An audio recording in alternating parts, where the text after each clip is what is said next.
he captioned it point of information. Mr. Speaker, if we the five here, we get up on our feet, we're not saying that it is mandatory that recognize us, but it is because there is a cause for us to be up on our feet. Mr. Speaker, when we all agree on a protocol for debate, which protocol applies to everybody, same must be adhered to. From the one that we started this debate, the understanding is that no point of order will be recognized. I have a lot of respect for Honorable Kwame Abuja. I have a lot of respect for him, and I have a lot of respect for the chair. But I would also urge my respected colleague, who is the Roads and Highways Minister, to also know that there is always an opportunity for him to debate. The man is making a point. It's not everything that is said on this house that we would all be in agreement. But you take notes, allow him to make his point. But when you get up, point of order. Your side, somebody will get up and then another point of order. Now the deputy leader, a deputy whip, is on his feet to catch the attention of speaker. If we are not careful, then this also degenerates, and it's as if we are disrespecting the chair. I will repeat, it is not in our value system as a minority to disrespect the chair. But sometimes the situations are unbearable. They are unbearable. Please, colleagues, we have a long way to go. It's 4 years. We've only done 2 months.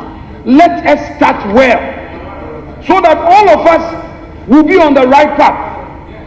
If you treat us this way, nobody got up on a point of order, and now the next thing is that you have 3 minutes. After 3 minutes, I'll give the space to somebody. And then you see a whole deputy minority whip on his feet, not being recognized, being embarrassed before his backbench. Where are we going to? When he is embarrassed, then the next time he's a human being with ego, he may also want to react. Mr. Speaker, let me raise the matter here. Please, you cannot be neutral, but once you are presiding, be seen to be fair. I rest my case.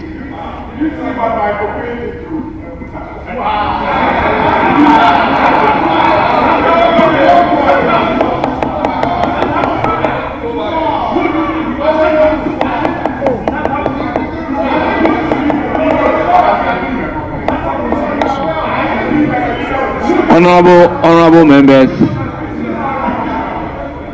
let's take note that in moderating the House, if the majority side is on the floor and a statement is made, let's say in education sector, and the former education minister is on his feet on a point of order, I am inclined to recognize such a person on a point of order. But honorable members, you know the rules very clear that we don't take point of order on a point of order. So, honorable members, give me the opportunity to moderate the House. The road minister, former road minister, is up. Are you up on a point of order against the speaker? Thank you, Mr. Speaker. On the speaker? Because it's the speaker who is speaking. I am the one speaking. So are you on point of order against me? No. I'm on point of information, Mr. Speaker. Honorable members, order. I'm on a point of Unless information. You are having a point of order against the speaker. No. I didn't say that. Then kindly resume your seat. Kindly resume your seat. Please kindly resume your seat. Honorable members, with due respect, we have a lot. We even have an outstanding motion. So let's make progress. Honorable Dr. Kabiru, do you still want to utilize your 3 minutes? And let me place on record that I am being guided by the clerk. When I recognize a point of order, they will take note of the number of minutes that you have spoken. And that is what guides me as to the remaining time you have to be able to conclude your debate. I don't do it myself. I am being guided accordingly. So that was the basis for me telling you that you spoke for 7 minutes. You are now left with 3 minutes. Will you want to utilize the 3 minutes? Honorable Minority Whip, I plead with you, let's make some progress. Speaker, I want to catch your eye. Have I caught your eye? Or haven't caught your eye? I'm on my feet, Speaker, with respect. On my feet. Speaker, earlier on, you had given a good directive, and you put matters in perspective, said that former ministers, when they rise on their feet, you recognize them. In fact, the Honorable Afenyo got up several times to catch your eye, and he is a former minister for the sector. We thought that in the context of your own wise guidance, you will recognize him. Honorable Chief Whip, in which jurisdiction is a point of order taken against a point of order? Somebody is on the floor on a point of order. Then you also want to take a point of order against such a person. Assuming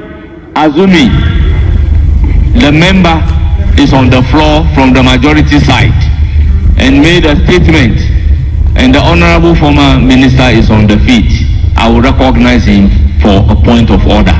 But when there is a point of order and you are on your feet for a point of order against point of order, please. Respect. Speaker, please. Respect. Speaker, let's not litigate further on this matter. Yes. We will not. Yes. But Speaker, you did not even listen to him.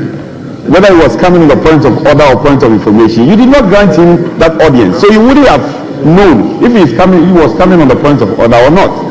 But be as it may, if you grant him some minutes as a former sector minister, fine. If not, we can proceed. Let's proceed. You have 3 more minutes. Thank you very much, Mr. Speaker. Mr. Speaker, I was on the point that the intervention by Mr. President Nana Addo Dankwa Akufo-Addo, in respect of the money we borrowed, had touched every single life in this chamber. As a matter of fact, the people of Adaklo has a 5,000-seater stadium due to our taxes and the money borrowed. Nice. The people of Ketinov has a different hospital at Weta. Very good. You disagree. These are the impacts of the money borrowed. And I can go on and go. We have As3m in the Volta region. All in the Volta region. We have 55 projects all in the Volta region due to the money that Nana Akufo-Addo has raised and spent. So for other members to come and say that money has been borrowed for no work is quite rich. Mr. Speaker, my expectation of the president was an opportunity for him to address the state of the nation as well. But he told us in this house that he could not give us the true state of the nation address. And he even stated on page 6 of his address that, Mr. Speaker, I'm not able to, and I'll quote Mr. President, he said, nothing could prepare anyone for the reality of the depth of which our economy and government has sunk. He means that he wasn't prepared for the work given to him. This is his own work. Mr. Speaker, Mr. President has dashed the hope of investors. That is your interpretation. Mr. Speaker,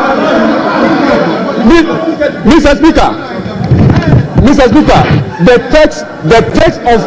text, I'm quoting him. Mr. Speaker, I'm quoting him. And I'm quoting for the purpose of emphasis on hazard. He said, nothing could prepare anyone for the reality of the depth of which our economy and government has sunk. Anyone, including Mr. President. So I'm quoting him. Those are his own words. So, Mr. Speaker, Mr. President has dashed the hope of Ghanaian youth and the investor community. Mr. President has painted a gloomy picture about the economy which he cannot recover. Mr. President has misrepresented data to create a gloomy picture. Mr. President has not given the true state of nation of the he has given a state of lamentation. Mr. President has not given us the true state of nation, he has given a state of conclude. Mr. President has given a state of lame duck. Mr. President has given a state of confusion. Mr. Speaker, the State of the Nation address was what was presented by the Venerable Member of Parliament for Karga, Dr. Amin Anta, and the minority members of this Parliament for that matter. Thank you, Mr. Speaker, for the opportunity.